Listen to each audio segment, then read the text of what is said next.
ఇక్కడికి విచ్చేసిన సిఆర్డీఏ పరిధిలో ఉండే అమరావతి రైతాంగానికి మనస్ఫూర్తిగా నమస్కారాలు. ఇది ఆఫ్ చేయండి, ఎక్కువ షేక్ వస్తా ఉంది ఎన్ని టీవీ.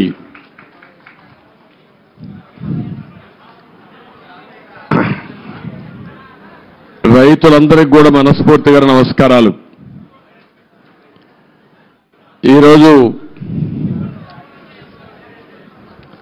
మీరందరూ కూడా చాలా రోజులుగా ఆందోళన చేస్తున్నారు. 1631 రోజులు ఆందోళన చేసి ఈ ప్రభుత్వం వచ్చిన తర్వాత మళ్లీ అభివృద్ధి జరుగుతుందనే నమ్మకంతో ఆందోళన అజిటేషన్ విరమించారు.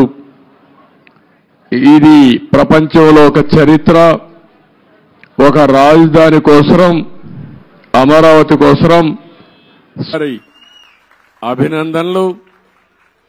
మీ చొరవ, మీరు పోరాడిన విధానం చూస్తే ఇది భావితరాలకు కూడా ఒక ఆదర్శంగా నిలిచిపోతుంది. అయితే ఈరోజు నేను ఇక్కడికి వచ్చినప్పుడు అమరావతి అనగానే ప్రపంచమంతా కూడా గుర్తించే పరిస్థితికి వచ్చారు. అయితే ఈరోజు ఒక విషయం ఎక్కువంటే అందుకు గుర్తుపెట్టుకోవాల్సిన, ఆంధ్రప్రదేశ్ అంటే ఏపీ. ఏపీ అంటే ఒక పక్క అమరావతి, ఒక పక్క పోలవరం. అమరావతి మనందరికీ ఒక చిరునామా, ఒక ప్రజా రాజధానిగా 5 కోట్ల ప్రజానీకానికి ఒక దశ దిశ నిర్దేశించే రాజధానిగా, మన పిల్లల భవిష్యత్తును తీర్చిదిద్దే రాజధానిగా, ఎవరైనా ఏదైనా చిన్న పనులు చేసుకోవాలంటే ఏ చెన్నైకో, బెంగళూరుకో, హైదరాబాదుకో పాసి పనులు కూడా పోకుండా గర్వంగా నాకు ఒక రాజధాని ఉంది, ఇక్కడ పని చేసుకోగలుగుతానని చెప్పడానికి నిర్మాణం చేపట్టినటువంటి రాజధాని ఇది. అలాంటి రాజధాని ఈరోజు మనం చూస్తే అతలాకుతలం చేశారు. ఆ డీటెయిల్స్ కూడా నేను వస్తాను. అదే సమయంలో పోలవరం దక్షిణ భారతదేశంలో ఎక్కువ నీళ్లుండే నది గోదావరి నది. పోలవరం పూర్తి చేస్తే నదుల అనుసంధానం జరిగితే రాష్ట్రంలో ప్రతి ఒక్క ఎకరాకు నీళ్లు ఇచ్చే అవకాశం ఉంటుంది. ఈ రెండు కూడా మనం ఒక్కసారి ఆలోచించుకున్నప్పుడు రాష్ట్ర విభజన జరిగింది. హేతుబద్ధత లేదని పోరాడాం. అన్యాయం జరిగిందని అందరం కూడా గట్టిగా నిలదీసే పరిస్థితికి వచ్చాం.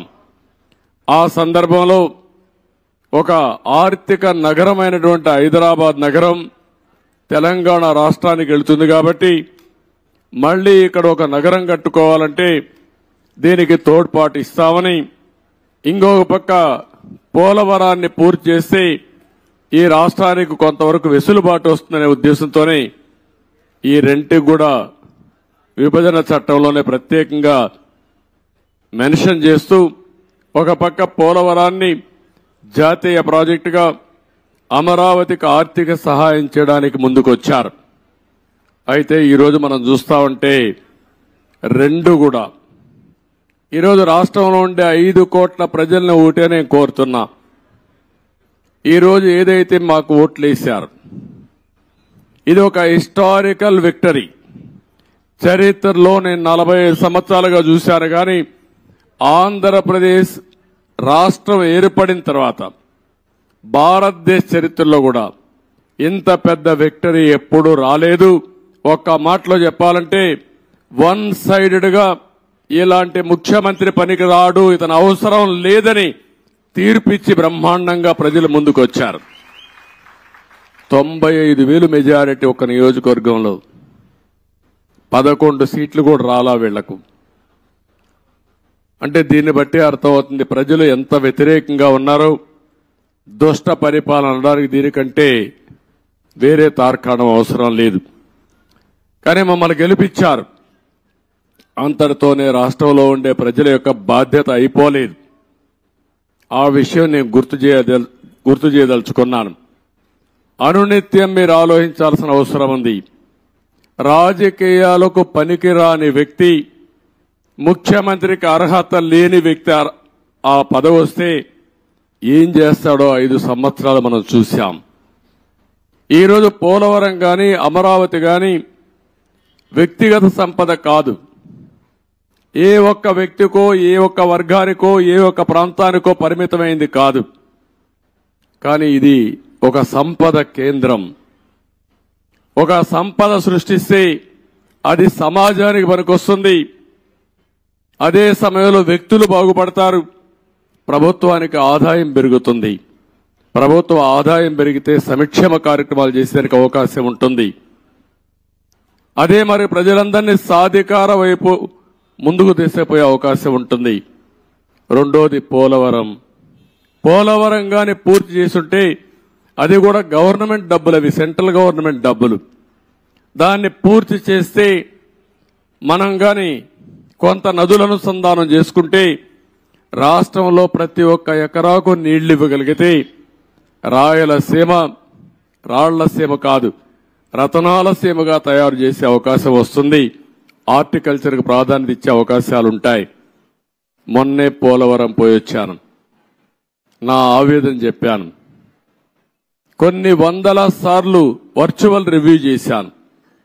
ఇంకొక పక్క నేరుగా ఫిజికల్గా 40, 42, 31 సార్లు వెళ్ళాను. కానీ ఈరోజు పోలవరాన్ని గోదావరిలో కలిపేసే పరిస్థితికి వచ్చారు. ఈరోజు ఏం చేయాలని అర్థం కాని పరిస్థితి.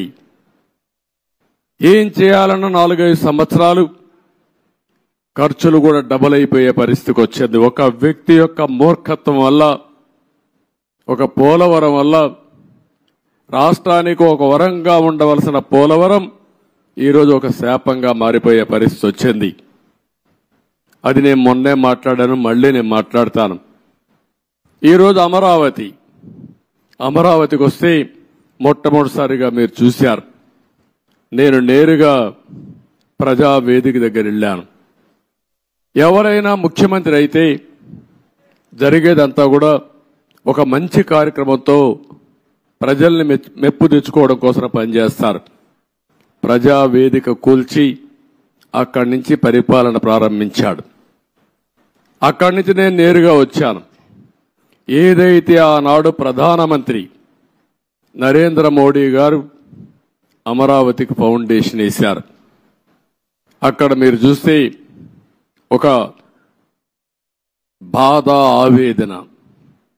1631 రోజులు మీరు ఆందోళన చేయడం ఒక ఎత్తైతే, ఈ రాజధాని ప్రారంభించినప్పుడు రాష్ట్రంలో ఉండే ప్రతి ఒక్క గ్రామం, ప్రతి ఒక్క వార్డు నుంచి పవిత్రమైన మట్టిని, పవిత్రమైన జలాల్ని, అక్కడుండే దేవాలయాలు గాని, మసీదులు గాని, చర్చిలు గాని, ప్రార్థనాలయాల్లో ప్రార్థనలు చేసి అందరి దేవుళ్ళ యొక్క ఆశీర్వాదాలు తీసుకొని పవిత్రమైన మట్టిని ఇక్కడికి తీసుకొచ్చారు. దేశంలో ఉండే అన్ని దేవాలయాలు, ప్రపంచంలో ఉండే అన్ని ప్రార్థనాలయాలు, అన్ని దిక్కల్లా ప్రార్థనలు చేశాం. దేశంలో ఉండే స్వాతంత్ర సమరయోధులు, త్యాగమూర్తుల గ్రామం నుంచి కూడా పవిత్రమైన మట్టిని, పవిత్రమైన జలాలు తీసుకొచ్చాం. సాక్షాత్తు ప్రధానమంత్రి గారు పార్లమెంట్ దగ్గర మట్టిని, పార్లమెంట్ సాక్షిగా సంఘీభావాన్ని తెలియజేయడానికి యమునా జలాలు తీసుకొచ్చి వారు కూడా సంఘీభావాన్ని తెలియజేశారు. నాకు అనిపిస్తుంది ఆ మహిమే ఈ రోజు మనల్ని కాపాడిందని. నాకు అనుమానం లేదు. ఇక్కడ ఒక పవిత్రమైన ప్రాంతంగా తయారైంది. తాత్కాలికంగా కొంతమంది ఈ ప్రాంతాన్ని అతలాకుతలం చేయాలనుకున్న ఈ స్థల మహత్యం వల్ల మళ్ళీ తిరిగి నిలబెట్టుకోగలిగాం. అదే నాకు అనిపిస్తుంది. అక్కడ చూసినప్పుడు నేను మొట్టమొదటిసారిగా ఎక్కడైతే ఆ పవిత్ర మట్టిని కూడా ఇంకా పవిత్రంగా పెట్టాం, ఇక్కడుండే రైతులు కాపాడారు. ఇంకో పక్కన అక్కడ నమూనా కూడా నేను చూశాను. ఇక్కడుండే అల్లరి మూక, ఆ నమూనాను కూడా దెబ్బతీసే పరిస్థితికి వచ్చారు. అక్కడనే యజ్ఞశాలకు వెళ్ళాను. ఆ రోజు యజ్ఞం చేసి మనం ఇది చేస్తే 1631 రోజులుగా ఇక్కడుండే మహిళలు మళ్లీ యజ్ఞం చేస్తూనే ఆ మహిమను కాపాడారంటే ఆ మహిళలకు మనస్ఫూర్తిగా ధన్యవాదాలు, మనస్ఫూర్తిగా అభినందనలు. అలాంటి త్యాగం చేశారు. అక్కడి నుంచి నేరుగా ఒక్కసారి బిల్డింగుల దగ్గరికి వెళ్ళాను. 5 సంవత్సరాలు ఎక్కడ వేసిన మట్టి అక్కడే ఉంది. వీలైతే వీళ్ళు చేసిన పని విధ్వంసం చేశారు. ఇక్కడుండే పైపులు దొంగిలించకపోయారు, ఇసుక దొంగిలించకపోయారు, కడాన రోడ్లేస్తే మెటలు కూడా దోవకపోయారు. ఇది ఏ విధంగా అభివర్ణించాలో నాకైతే అర్థం కావడం లేదు. ఒక్క బిల్డింగ్ కూడా ముట్టుకోలేదు. ఒక్క రాజధానికి మనం ఆ రోజు కట్టినటువంటి అసెంబ్లీ బిల్డింగ్స్ ఉన్నాయి, పక్కనే సెక్రటరియట్ బిల్డింగ్స్ ఉన్నాయి, ఇంకో పక్క అమరావతి హైకోర్టు బిల్డింగ్లు కట్టాం. ఆ హైకోర్టు కూడా డిస్ట్రిక్ట్ కోర్టు కోసం కట్టిన బిల్డింగు, అవి మాత్రం మిగిలే పరిస్థితికి వచ్చాయి. ఈ యొక్క రాజధాని మనం చూస్తే దగ్గర ఈరోజు నేను అన్ని తిరిగిన తర్వాత ఇప్పుడే నాకు అర్థమైంది ఏంటంటే ఏం చేయాలని అర్థం కాని పరిస్థితి. 5 సంవత్సరాలు రోడ్లన్నీ పూర్తి అయిపోయినటివి, సగంలో ఆగిపోయినాయి. కొన్ని అయితే 80% పూర్తి చేసి ఆగిపోయినాయి. అదే మాదిరిగా బిల్డింగ్స్ మొట్టమొదటిసారిగా నేను వెళ్ళింది శాసన మండలి, శాసనసభ అభ్యర్థులు ఎవరైతే ఎమ్మెల్యేలు, ఎమ్మెల్సీలు ఉండే క్వార్టర్స్కి వెళ్ళాను. 80-70% వర్క్ అంతా పూర్తి అయింది. మిగిలినటి ఎక్కడేసిన గొంగళ అక్కడే మిగిలిపోయింది. ఆ తర్వాత పక్కనుండే ఐఏఎస్ ఆఫీసర్స్, జూనియర్ ఆఫీసర్స్ యొక్క క్వార్టర్స్ చూశాను. అవి కూడా అక్కడే ఉన్నాయి. 70-80% పూర్తి అయింది. పక్కనుండే సెక్రటరీస్, అదే మాదిరిగా ప్రిన్సిపల్ సెక్రటరీస్ బిల్డింగ్లన్నీ ఉన్నాయి. అవన్నీ కూడా తుమ్మ చెట్లు మొత్తం మొలిచిపోయి ఇవన్నీ కమ్ముకుపోయే పరిస్థితి వచ్చింది. పక్కనే హైకోర్టు వస్తుంది. అక్కడనే అడ్మినిస్ట్రేషన్ కోసం 5 టవర్స్ ని ప్రారంభించాం. ఇంకొక పక్కన అసెంబ్లీ బిల్డింగ్ వస్తుంది, దాని పక్కనే హైకోర్టు వస్తుంది.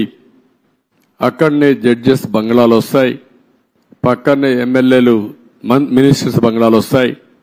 దాని తర్వాత గెజిటెడ్ ఆఫీసర్స్ 1 గాని 2 గాని నాన్ గెజిటెడ్ ఆఫీసర్స్ యొక్క క్వార్టర్స్ వస్తాయి. ఇవన్నీ కూడా ఎక్కడికక్కడ నిలిచిపోయినాయి.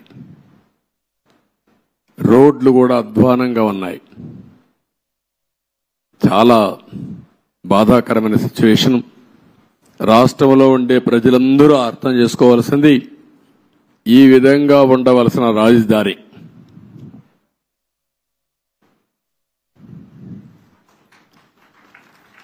మనం ఆ రోజు ప్లాన్ చేసింది, నేను మళ్ళీ ఒక వైట్ పేపర్ ఒకటి రిలీజ్ చేస్తాం, అందులో డీటెయిల్స్ అన్ని పెడతాం. ఈరోజు నేను ఫస్ట్ టైం వచ్చింది రాజధానిని చూడడానికి వచ్చాను. ఎక్కడున్నామో అధ్యయనం చేయడానికి వచ్చా. భవిష్యత్తులో ఏం చేయాలనో ఇక్కడ అమరావతిలో ఉండే రైతులే కాకుండా రాష్ట్రంలో ఉండే ప్రతి ఒక్కరూ సజెషన్స్ ఇచ్చే విధంగా ముందుకు పోవాల్సిన అవసరం ఉంది. తొందరలోనే ఒక వైట్ పేపర్ కూడా పబ్లిసైజ్ చేస్తాం. ఒక వైట్ పేపర్ పబ్లిసైజ్ చేసి ప్రజలు అందరూ కూడా చర్చించుకోవాల్సిన అవసరం ఉంది. నేను ముందే చెప్పాను, ఇది ఏ ఒక్కరి కోసమో కట్టే రాజధాని కాదు, ఇది ప్రజా రాజధాని, భావితరాల భవిష్యత్తు కోసం రాజధాని, తెలుగు జాతి గర్వంగా తలెత్తుకుని తిరిగే రాజధానిగా ఉండాలి. అదే సమయంలో ఇక్కడ అమరావతి రాజధాని వస్తుందంటే విశాఖపట్నాన్ని ఆర్థిక రాజధానిగా తయారు చేయాలని, కర్నూలుని ఒక మోడర్న్ సిటీగా, ఆధునికమైన నగరంగా తయారు చేయాలని, అదే మాదిరిగా అన్ని జిల్లా హెడ్ క్వార్టర్స్ కూడా ఏమేం చేస్తాం చాలా స్పష్టంగా చెప్పాం. దాని ప్రకారమే మీరు చూస్తే 12 ఇన్స్టిట్యూషన్స్ గవర్నమెంట్ ఆఫ్ ఇండియా ఇస్తే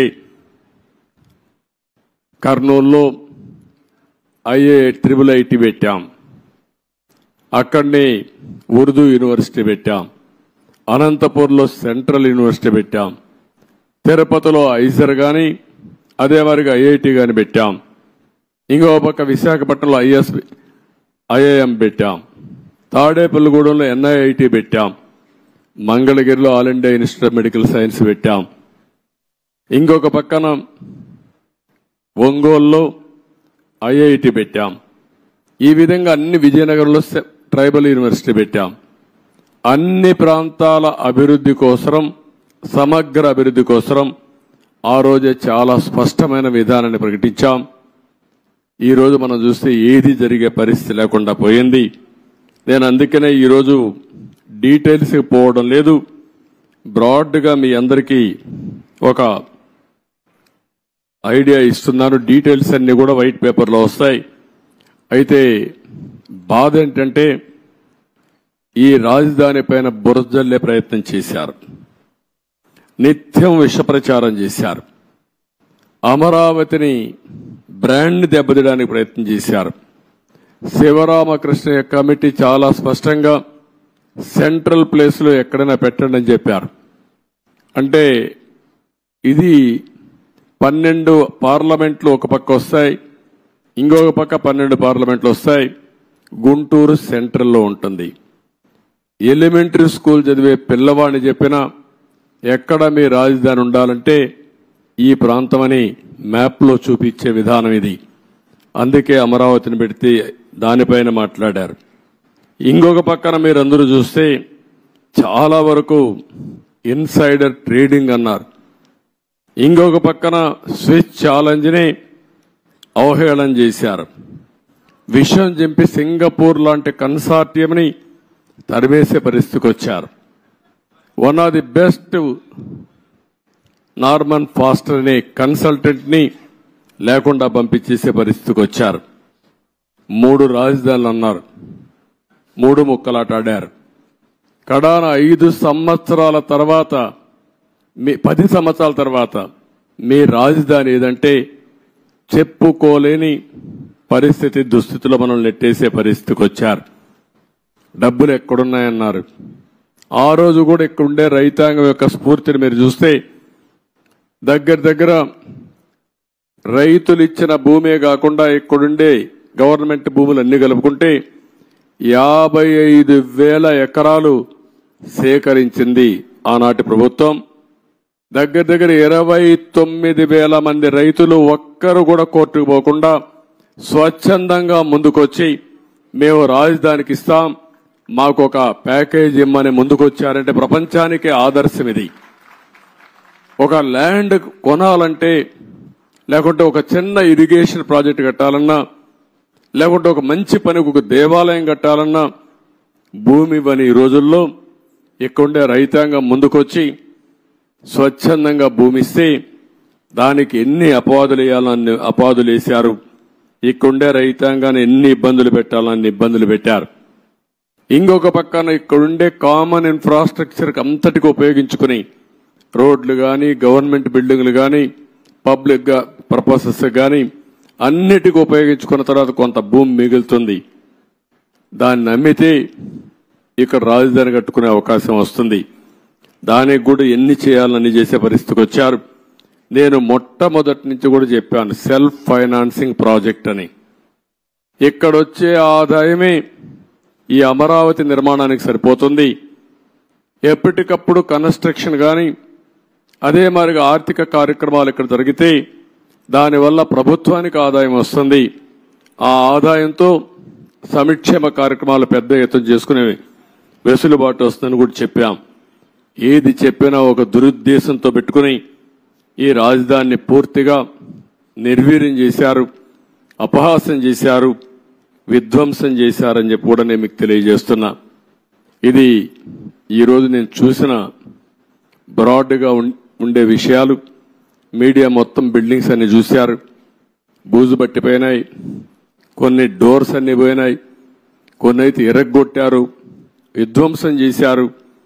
ఎన్ని యాంటీ సోషల్ ఎలిమెంట్స్ చేయాలో అన్ని కార్యక్రమాలు. ఒక రైతులు ఎంత కాపాడాలనుకున్నా పోలీసులు ఏకపక్షంగా వీళ్ళ మీదనే కేసులు పెట్టారు. కాంట్రాక్టర్ల మెటీరియల్ ఇక్కడ పెడితే ఆ మెటీరియల్ దోచుకొని పోయే పరిస్థితికి వచ్చారు. అడిగితే వాళ్ళను కూడా కొట్టే పరిస్థితికి వచ్చారు. చాలా దారుణం, చాలా దౌర్జన్యం. ఏది ఏమైనా మళ్ళీ నేను ఇప్పుడే ఒక మాట చెప్పాను. ఒక పక్కన ప్రజలతో చర్చిస్తూనే ఎంత నష్టం జరిగింది రాష్ట్రానికి ఆ విషయాలు చెప్తూనే, మొత్తం ఇక్కడ చూస్తే బ్రహ్మాండమైన బిల్డింగ్స్ తో ఎక్కడికో ఎళ్లవలసిన ఈ రాజధాని ఈ తుమ్మంతా పెరిగిపోయి ఎక్కడికక్కడ బిల్డింగ్ లేసిన ఫౌండేషన్ గాని కొంత కన్స్ట్రక్షన్ గాని కమ్మేసే పరిస్థితికి వచ్చింది. ముందు ఒక మాట చెప్పాను, ఒక టెండర్ పిలిచి రాజధాని మొత్తం ఈ తుమ్మ చెట్లన్నీ తీయండి, కనీసం ఒక క్లారిటీ వస్తుంది, ఒక విజిబిలిటీ వస్తుంది. అంత లోపల మనం అంతా కూడా ప్రజలతో చర్చించిన తర్వాత ఏం చేయాలో అవి కూడా ఆలోచిస్తాం. ఒక దుర్మార్గమైన వ్యక్తి చేసే విధ్వంసానికి అమరావతి బలైపోయింది. రాష్ట్రానికి తీవ్రమైన నష్టం జరిగింది. ఆ విషయమే ప్రజలకు చెప్తూ మీరందరూ కూడా ఒక్కొక్కసారి రాగద్వేషాలకు అతీతంగా ఇప్పటికి కూడా 11 సీట్లే వీళ్ళు గెలిచారు. కొంతమంది ఓట్లేశారు. ఓట్లేసిన వ్యక్తులు కూడా మీరు ఒక్కసారి ఆలోచించుకోండి. ఇలాంటి వ్యక్తికి ఓటేయడం భావ్యమా? అలాంటి వ్యక్తులు రాజకీయాలకు అర్హులా? ఇలాంటి వాళ్ళని మనం సహకరిస్తామా? ఒకవేళ ఇలాంటి వ్యక్తులు గాని రాష్ట్రంలో గాని రాజకీయాల్లో ఉంటే భవిష్యత్ ఏమవుతుంది అనే విషయం కూడా ప్రజలందరూ అర్థం చేసుకోవాల్సిన అవసరం ఉంది. ఇది మనందరి భవిష్యత్తు, మన పిల్లల భవిష్యత్తు. కాబట్టి మనం అందరం కూడా ఎక్కడికక్కడ కొంతమంది అనుకుంటారు మాకేం సంబంధం అమరావతి అని, మాకే సంబంధం పోలవరం అని, అభివృద్ధి అంటే అదేంటని. అట్లా కాకుండా అభివృద్ధి జరిగితే మీ జీవితాలు బాగుపడతాయి. ఈరోజు ఏ గవర్నమెంట్ అయినా సరే ప్రభుత్వ విధానాల ద్వారా ప్రజా జీవితాలను మారుస్తుంది. అటు కేంద్ర ప్రభుత్వంలో ఉండే నరేంద్ర మోడీ గారు గాని, వివిధ రాష్ట్రాల్లో ఉండే రాష్ట్ర ముఖ్యమంత్రులు గాని, ఇక్కడ ప్రభుత్వం గాని మీ జీవితాల్లో వెసులుబాటు తీసుకురావడం, మీ జీవితాల్ని బాగు చేయడం, ఒక పక్క సంక్షేమ కార్యక్రమాలు చేస్తూనే ఇంకొక పక్క అభివృద్ధి కార్యక్రమాలు చేస్తూ తాత్కాలికంగా మీకు వెసులుబాటు ఇవ్వడమే కాకుండా దీర్ఘకాలంలో మీ జీవితాలకు వెలుగొచ్చే విధంగా చేయాల్సిన బాధ్యత ప్రభుత్వాలపైన ఉంది. ఈరోజు హైదరాబాద్ని అభివృద్ధి చేశాం. దాని ఫలితాలు అక్కడ ప్రజానీకం ఎంజాయ్ చేస్తున్నారు. అదొక తృప్తి నాకు. ఆ రోజు నేను వేసినటువంటి ప్రతి ఒక్క కార్యక్రమం చేసిన అభివృద్ధి కానీ, లేకపోతే వేసిన ఫౌండేషన్లు కానీ, ఆలోచనలు కానీ ఏదీ పెండింగ్ పెట్టకుండా ప్రతి ఒక్క ముఖ్యమంత్రి చేతనైనంత వరకు ముందుకు తీసుకెళ్లారు. చేత కాకపోతే వదిలిపెట్టారు. ఎవడు విధ్వంసం చేయలా. కానీ ఇక్కడికి వచ్చే కొందికి విధ్వంసం జరిగే పరిస్థితి వచ్చింది. ఒక్క విధానం మీరు గుర్తుపెట్టుకోవాలి. ఒక్క ఐటీకి ప్రాధాన్యత ఇస్తే ఈరోజు ప్రపంచంలోనే తెలుగువారు బ్రహ్మాండంగా రాణించే పరిస్థితికి వచ్చారు. ఎన్నో సంవత్సరాలు కాలేదు, 25 సంవత్సరాలే. 25 సంవత్సరాల్లో ఎన్నో దేశాలకు వెళ్లిపోయారు. నన్ను అరెస్ట్ చేసినప్పుడు చూస్తే నా జీవితంలో ఎప్పుడూ మర్చిపోలేను. 70-80 దేశాల్లో నిరసన తెలియజేశారంటే ఆ దేశాల్లో వీళ్ళు ఉన్నారని ఆశ్చర్యం వేసే పరిస్థితికి వచ్చింది. నిన్న కూడా మీరు చూశారు ఎన్నికల్లో అందరూ కూడా ఉదయం 8 గంటలకు 7 గంటలకు వచ్చి రాత్రి 2 గంటల వరకు ఓట్లేశారు. బయట ప్రాంతాల్లో ఉండే చిన్న చిన్న పనులు చేసుకునేవాళ్ళు, ఇంటి పనులు చేసుకునేవాళ్ళు పని వదిలిపెట్టి వాళ్ళు భోజనం ప్యాకెట్ తీసుకొచ్చి నేరుగా ఓటేసి మళ్లీ వెళ్లారు వాళ్ళ ఖర్చులతో. ఎక్కడో అమెరికా, ఆస్ట్రేలియా లేకపోతే ప్రపంచంలో వేరే దేశాల్లో ఉంటే లక్షల రూపాయలు ఖర్చు పెట్టుకుని వచ్చి ఓటేసి వాళ్ళ బాధ్యత నిర్వహించారు. ఈ విషయం ప్రతి ఒక్కరూ గుర్తుపెట్టుకోవాల్సిన అవసరం ఉంది. ఓటేయడం మీ బాధ్యత అనుకోని ఈ 5 ఏళ్లు చేసిన విధ్వంసం చూసిన తర్వాత మళ్లీ మేము భరించలేమనే ఉద్దేశంతో మీరు ముందుకు వచ్చారు. కానీ ఈ రోజు నేను ఇక్కడుండే ప్రజానీకాన్ని కోరేది ఒకటే, అనునిత్యం మీరు ఆలోచించాల్సిన అవసరం ఉంది. మాకు కూడా మీరు ఒక స్ఫూర్తిని ఇవ్వాల్సిన అవసరం ఉంది. ఎక్కడికక్కడ గైడెన్స్ ఇస్తా ఉంటే, మాకు కూడా ఆలోచనలు ఇస్తా ఉంటే, మా ఆలోచనలు మీ యొక్క సమస్యలు రెండు కూడా జోడించుకుని మెరుగైన ప్రజా విధానాలకు రూపకల్పన చేస్తాం. దానివల్ల మీ జీవితాల్లో మంచి జరుగుతుంది. ఏ కార్యక్రమం చేసినా ప్రజల కోసం చేస్తాం కాబట్టి ప్రజలు ఇందులో భాగస్వాములు కావాల్సిన అవసరం ఉంది. అందుకే మొన్న పోలవరం పోయినప్పుడు కూడా చాలా స్పష్టంగా చెప్పాను. ఈరోజు అమరావతికి వచ్చినప్పుడు చాలా స్పష్టంగా చెప్తున్నా. అన్ని విషయాలు ఏమాత్రం అరమరకలు లేవు. మొత్తం మేము ముందర పెడతాం. మేము చేసే ప్రతి ఒక్క పని మీ యొక్క భవిష్యత్తు కోసం చేసే పని కాబట్టి మిమ్మల్ని అందరినీ భాగస్వాములు చేయడం మా ప్రధానమైన కర్తవ్యం ప్రజాస్వామ్యంలో. ఇది చేస్తూనే ఎప్పటికప్పుడు నిర్ణయాలు కూడా తీసుకుంటాం. ఎవరైతే తప్పుడు పనులు చేసి కడాన కంకర కూడా దొంగిలించారో అలాంటి వాళ్ళని క్షమించడం కరెక్ట్ కాదు. వీళ్ళకి అలవాటు అయిపోయింది. అవి చేయడంగానే కాకుండా మళ్లీ ఇక్కడ వాళ్ళ ఇష్ట ప్రకారం రౌడీజం చేయడం, అందరినీ బెదిరించడం, అడ్డం వస్తే కొట్టడం, ఇష్టానుసారంగా ప్రవర్తించడం అన్నీ జరిగాయి. అవన్నీ కూడా ఏ మాత్రం కూడా ఎవ్వడి ఆటలు ఎక్కడ జరగనీయం. అవసరమైతే నిర్మోహమాటంగా అణిచివేస్తాం తప్ప ఇష్టానుసారంగా మేమేం చేసినా జరుగుతుంది. రౌడీజం చేస్తాం, రాజకీయాన్ని అడ్డం పెట్టుకుంటామంటే మాత్రం అది జరగలేకుండా చేస్తారని చెప్పి కూడా మీ అందరికీ హామీ ఇస్తూ మరొక్కసారి అందరికి కూడా ఇక్కడుండే రైతాంగానికి మనస్ఫూర్తిగా నమస్కారాలు. మిగిలిన అన్ని విషయాలు మాట్లాడతాను. మీకేదైనా క్వశ్చన్స్ ఉంటే 1 or 2 media.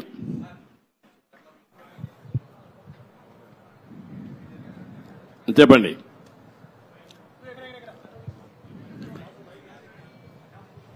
Mic. Hello sir, 1 minute. Mic mic ఎవరు ఇక్కడ ఎవరికి ఇచ్చారు? సార్, గత ముఖ్యమంత్రి ఈ రాజధానిలో ఈ బిల్డింగ్స్ పరిశీలించుంటే ప్రజావేదికను కూల్చేసినట్టు ఇవి కూడా డిమాలిష్ చేసేవాడేమో సార్. అది దేవుడు కాపాడాడు. ఒక ఉన్మాది బారి నుంచి ఇంకా ఫర్దర్ గా కూల్చేయకుండా దేవుడే కాపాడాడు అమరావతిని. అందుకే నేను చెప్పాను, కొన్ని 16,000 గ్రామాల్లో పూజలు చేసి పవిత్రమైన మట్టిని, పవిత్రమైన జలాలను తీసుకొచ్చారు ఇక్కడికి. పార్లమెంటు సాక్షిగా ప్రధానమంత్రి తీసుకొచ్చాడు. మొత్తం ప్రార్థనాలయాలు దేశంలో విదేశాల్లో నుంచి తీసుకొచ్చాం. పవిత్రమైన వ్యక్తులు పుట్టిన జన్మస్థలం నుంచి కూడా, అంటే స్ఫూర్తిదాయకంగా ఫ్రీడమ్ ఫైటర్స్ అన్ని వాళ్లే కాపాడారు. కాబట్టి మీరు కూడా కష్టపడ్డారు, రైతులు పోరాడారు, దేవుళ్ళు సహకరించారు. సార్, 5 సంవత్సరాల నుంచి ఏదైతే నిర్లక్ష్యానికి వదిలేశారో ఈ దాదాపు 80-90% కంప్లీట్ అయింది. అవి ఎక్కడ కూడా చెక్కు చెదరలా, యాజ్ ఇట్ ఈస్ గా ఉంది. అంటే మన నిర్మాణం కానీ అంతా కూడా బాగానే ఉంది. అన్ని పూర్తి చేయడానికి దాని టైం బాండ్ పెట్టుకుంటారా? ఒక 3 years కానీ అలా పెట్టుకుని దానికి మీ సజెషన్ ఏంటి చెప్పండి. మిమ్మల్ని కూడా సజెషన్ సార్, అందరినీ సజెషన్ అడుగుతున్నాం. దాన్ని మీరు ఇచ్చే మంచి సూచనలు తీసుకొని ఆర్డర్ ఆఫ్ ప్రియారిటీ పెట్టి we will prepare action plan. Galla పెట్టి ఖాళీ అయిపోయింది, ట్రెజరీలో ఏమి లేదు, డబ్బులు లేదు, అప్పులు విపరీతంగా చేసేశారు. ఇవన్నీ వ్యూలో పెట్టుకుని ఏం చేయాలో స్టెప్ బై స్టెప్ వర్కౌట్ చేస్తాం. Mic media. Sir, what is going to be fate of Rushikonda Beach Palace? What's going to be? Will it be quoted as a monument of corruption? That's what you want. What is your suggestion? You give me idea. Sir, you are the CM, sir. I am the CM. You are the citizen of. నువ్వు ఒక media responsibility ఉంది నీకు కూడా. నన్ను అడగడమే కాదు, నిన్ను కూడా చెప్పమంటున్నా. ఏం చేస్తే ఇలాంటి వాళ్ళని శాశ్వతంగా సమాజం నుంచి వెలేస్తామో అలాంటివి ఆలోచించాలి. మీరు ఒకటి ఆలోచించండి, ఇక్కడ డబ్బులు లేవు. 500 కోట్ల రూపాయలతో రిషికొండ కొండను కొట్టేసి ఋషికొండ. ఋషికొండ అంటే ఏంటి? ఋషులు అక్కడ తపస్సులు చేసిన ప్రాంతం అది. అలాంటి కొండని ఎప్పటి నుంచి కూడా మనం చూసి ఇప్పుడైతే ఆధునికమైన పనిముట్లు ఇవన్నీ వచ్చాయి, కానీ ఒకప్పుడు విశాఖపట్నానికి వచ్చామంటే ఈ ఓడలు కానీ ఇవన్నీ ఋషికొండను చూసి గుర్తుపట్టి విశాఖపట్నం వచ్చామనే పరిస్థితి ఉండేది. అలాంటి పవిత్రమైన కొండని ఎన్విరాన్మెంట్లకి విఘాతం కలిగించే విధంగా కొట్టేశారంటే మనం గుర్తుపెట్టుకోవాలి. దాని కూడా అన్ని తప్పుడు ఇచ్చారు. అవన్నీ మళ్ళీ నేను మాట్లాడతాం. Sir, what about Prajavedika? You have visited Prajavedika and saw the debris there. Are you going to remove the debris and reconstruct the Prajavedika same place, or are you going to make it as a museum? ఏం చేయాలి నువ్వు చెప్పు. నువ్వు నిన్ను అడిగితే మీరంతా ఏంటంటే నన్ను క్వశ్చన్స్ అడుగుతున్నారు, నేను మిమ్మల్ని క్వశ్చన్స్ అడుగుతున్నా. ఇప్పుడు మీరు ఆన్సర్ చేయండి. నాకు ఏం చేస్తే బాగుంటుంది. ఇప్పుడు మా మిత్రుడు ఇచ్చాడు శ్రీనివాస్ ఒక మాట. అమరావతి ఉద్యమం 1631 రోజులు. 1 + 6 + 3 + 1 11 అన్ని అంకులు కలిపితే జగన్కు వచ్చిన సీట్లు 11. అంటే 2 సరిపోయినాయి. ఇదే దేవుడు రాసిన స్క్రిప్టు, ఇది దేవుడి స్క్రిప్టు. అక్కడికి చాలలేదు. ఈ 11 ఇవ్వడం కూడా కరెక్టా లేదా చర్చ జరగాల్సిన అవసరం ఉంది. అందుకే నేను మిమ్మల్ని అందరినీ కోరుతున్నా. కొన్ని ఇక్కడ మాకు కూడా కొంతమంది ఇబ్బందులు వచ్చాయి. సరైన క్యాండిడేట్ నిలబడలేకపోయారు. నిలబడింది ఇక్కడ ప్రజలు ఎక్కడికక్కడ ముందుకు వచ్చి ఓట్లేశారు. కొన్ని సమస్యలు ఉన్నాయి. కానీ ఏది ఏమైనా ఇలాంటి వ్యక్తులు రాజకీయాలకు అర్హత ఉందా? ఇది చర్చ జరగాల్సిన అవసరం ఉంది ఈ రాష్ట్రంలో. Sir, people are confident that you can complete entire Amravati construction, complete the buildings and everything. That's why they gave good verdict. They gave good verdict. Majority of the seats, 161 seats like that. Majority ఇస్తే అయిపోయింది వాడి పని. మీ పని అయిపోయిందా? Yes, sir. We are confident that you can build. No, you are confident. ఎట్లా build చేయాలో కూడా ఆలోచనలు ఇవ్వండి అందరూ కూడా. సార్ ఇప్పటికి రాజధాని నిర్మాణానికి అమరావతిని నిర్మించలేదు. ఈ రోజు మీరు మొత్తం విజిట్ చేశారు కదా సార్, అప్రాక్సిమేట్లీ దీని నిర్మాణానికి ఎంత ఖర్చు అవుతుంది? మీరు ఎన్ని రోజుల్లో చేస్తారు? ఇప్పుడు నిన్ను అడగాలి నేను క్వశ్చన్. నిన్ను నేను నియమిస్తే నువ్వు ఎట్టగడతావు చెప్పని అడగాలి నేను ఇప్పుడు. కాబట్టి క్వశ్చన్ అడగడం చాలా ఈజీ, కానీ ఆలోచించి చెప్పడం చాలా కష్టం. నేను ఇంతవరకు ఎంత డబ్బులుంది ఖజానాలో తెలియదు. నిన్నే నేను చూసా. ఆఫ్ బారోయింగ్, ఆన్ బారోయింగ్ 2 ఉన్నాయి. కొన్ని లెక్కలు చూపించి బారో చేశారు, కొన్ని లెక్కలు చూపించకుండా బారో చేశారు. మద్యం కూడా రాబోయే రోజుల్లో వచ్చే ఆదాయాన్ని తాకట్టు పెట్టి బారో చేశారు. అది కూడా ఎంత బారో చేశారు ఇంకా ఎతకాలి. ఇవన్నీ ఒక్కొక్క ఎక్కడెక్కడ ఉన్నాయో మనకే తెలియదు. ఇప్పుడు మనం చూసాం ఆఫీసర్లు మొన్నటి వరకు అడ్డదుడ్డంగా సంతకాలు పెట్టిన ఎక్కడున్నారు అడ్రస్ లేరు. ఇప్పుడు చాలా సమస్యలు ఉన్నాయి. బట్ ప్రజలు ఇచ్చినటువంటి మ్యాండేట్ చాలా స్పష్టంగా ఇచ్చారు. చాలా మంది నన్ను అడిగారు ఒక మాట, ఇలాంటి క్లిష్టమైన పరిస్థితుల్లో మీరు ఏం చేయగలుగుతారని అడిగారు. ఎలక్షన్ల ముందు కూడా నేను ఒకటే చెప్పాను, ఏం చేస్తారని మీరు అడుగుతున్నారు. నేను పారిపోవడానికి సిద్ధంగా లేను, ఫేస్ చేస్తా. తప్పకుండా మళ్లీ రాష్ట్రాన్ని పూర్వ వైభవం తేవడం కోసం పునర్నిర్మాణం వైపు ముందుకు పోతానని చెప్పా. అందుకే నేను అధ్యయనం చేస్తున్నా మీ అందరి ద్వారా. చేసిన తర్వాత అమరావతి కూడా ఏం చేయాలో నిర్దిష్టంగా చెప్తాను, ముందుకెళ్తాం. రాజధాని ప్రాంతంలో భూములు ఏమైనా తాకట్టు పెట్టారా సార్? రాజధాని ప్రాంతంలో భూములు కూడా ఏమైనా తాకట్టు పెట్టారా? చూడాలి, రికార్డ్స్ అని చూడాలి. సచివాలయం అయితే సచివాలయాలు పెట్టారు, ఇక్కడ సచివాలయం కూడా పెట్టారనుకుంటాను. చూడాలి, ఆ రికార్డు చూడాలి. సార్ ఓకే సార్, నమస్తే సార్. నా పేరు వేణు. నేను రాజధాని రిపోర్టర్ని సార్. ఒక 12 సంవత్సరాల నుంచి, ఇది రాజధాని కాకముందు నుంచి ఇక్కడ ఉన్నాను. మీరు అమరావతిని చరిత్రగా నిలబెడదామని ఎలా ఉన్నారు, ఈ చరిత్రలో జరిగే కొన్ని కార్యక్రమాలను కూడా అలాగే దిష్టిబొమ్మలాగా అలా ఉంచి మంచిని చెడును చూపించే మా రాబోయే తరాలకు కూడా అలాంటి చూపించే విధంగా ఉంటే ప్రజావేదిక బాగుంటుందని నా ఉద్దేశం సార్. ప్రజావేదిక అట్నే పెట్టాలంటావు? అంతే సార్. ఓకే, నువ్వు ఒక మంచి సజెషన్ ఇచ్చావు. ఎందుకంటే ఇది జపాన్ లో కూడా ఏం చేశారంటే ఏవేవి హీరోషిమా ఒకటి,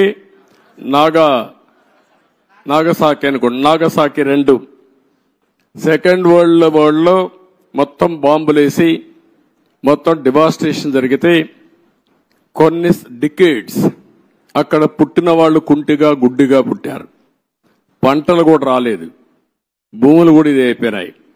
అవన్నీ గుర్తుగా 2 ప్రాంతాలను ఇప్పుడు కూడా అట్లనే పెట్టారు. అంటే దానికి కారణం దాన్ని ఒక స్ఫూర్తిగా తీసుకుని మళ్లీ మనం కష్టపడాలని అనునిత్యం ప్రజలకు గుర్తు చేశారు. ఈరోజు అదే 2వ ప్రపంచ యుద్ధంలో దెబ్బతిన్న జపాన్ ప్రపంచంలోని అగ్రదేశంగా తయారైందంటే ఇలాంటివి చూసి పట్టుదల పెంచుకోవడం. అదే మరి మిత్రుడు ఇప్పుడు చెప్పాడు, ప్రజావేదికను కూడా యాజ్ ఇట్ ఈజ్ పెడితే చాలా బాగుంటుందని. అది కూడా ఒక మంచి ఆలోచన. Let us see.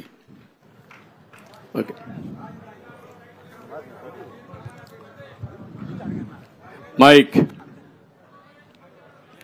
మైక్ ఒకసారి ఆయనకు. హలో. సేకరణ చేసిన తర్వాత కూడా సీడ్ యాక్సెస్ రోడ్డు మీద అర్ధరేతులు ఇసుక అక్రమ రవాణా జరుగుతుంది సార్. దాని మీద అంటే నేరాలు అలవాటైన వాళ్ళకి ఇంకా కూడా మారలేకపోతున్నారు. ఒకటే చెప్తున్న అధికార యంత్రాంగానికి కూడా, ఏ అధికార యంత్రాంగం ఇప్పుడు రాష్ట్రంలో ఉన్నారో మళ్లీ ఎక్కడ లాలూచలతో వదిలిపెట్టండి, ప్రజాహితం కోసం పనిచేయండి. ఒకవేళ రేపటి నుంచి ఎక్కడైనా కానీ మీరు చెప్పింది కానీ జరిగితే తప్పకుండా అధికారుల పైన కూడా యాక్షన్ కఠిన చర్యలు ఉంటాయి. డెఫినెట్ గా తీసుకుంటా, వదిలిపెట్టను. మీరు కూడా ప్రజల్లో చైతన్యం రావాలి, గట్టిగా నిలదీయండి. ముందు మారిగా బాధితులపైన దాడి చేస్తే ఎట్టి పరిస్థితులు నేను వదిలిపెట్టను. ప్రజాహితం కోసం ఎవరు ముందుకు వచ్చి పనిచేసినా వారికి పూర్తిగా అండగా ఉంటాం. మీరేం భయపడాల్సిన పని లేదు. అమరావతిలో ముందుగానే ఈ కార్యాచరణ ప్రణాళిక స్టార్ట్ అవడం కోసం ఏ అయితే ఎక్కువ శాతం బిల్డింగ్లు 60-70% పూర్తయ్యాయో వాటన్నింటినీ ఇంత ముందులాగా పలానా బిల్డింగ్ పలానా శాఖకి అని కేటాయించినట్లు కాకుండా ఏదైతే మన ప్రభుత్వం నడవడానికి వేగంగా నడవడానికి అవసరమో వాళ్ళకి కేటాయించైనా ఇక్కడ జనసంద్రాన్ని దీన్ని పెంచి త్వరగా అమరావతి అనేది కార్యాచరణలోకి రావాలని రిక్వెస్ట్ చేస్తున్నాం సార్. అదే మొత్తం అదే కదా, మన ఆలోచన కూడా అవే కదా. ఏవేవి తొందరగా అవుతాయి, ఏవేవి అవసరం ఉంటుంది, 2 కూడా ప్రాధాన్యత క్రమంలో పెట్టుకొని ఎంత తొందరలో పూర్తి చేయాలో పూర్తి చేస్తాం. యాక్టివిటీ కూడా పూర్తి చేస్తాం. ఓకే, ప్రజా రాజధాని అమరావతిని రాష్ట్రాన్ని కాపాడుకోవడానికి ఖండాంతరాలు దాటి ఎన్ఆర్ఐలందరూ వచ్చారు సార్. ఈ అమరావతి గాని రాష్ట్ర అభివృద్ధిలో ఎన్ఆర్ఐలు ఆలోచనలు సహాయ సహకారాలు తీసుకుంటే బాగుంటుందని నా సూచన సార్. తప్పకుండా అందరి సహకారం తీసుకుంటాం, అందరికీ ప్రాధాన్యత ఉంటుంది. వాళ్ళు భాగస్వాములు అయితే వెల్కమ్ చేస్తాం. తప్పకుండా ఇవన్నీ కూడా ఒక యాక్షన్ ప్లాన్ తయారు చేసుకుంటాం. థ్యాంక్ యూ అని అంటాం.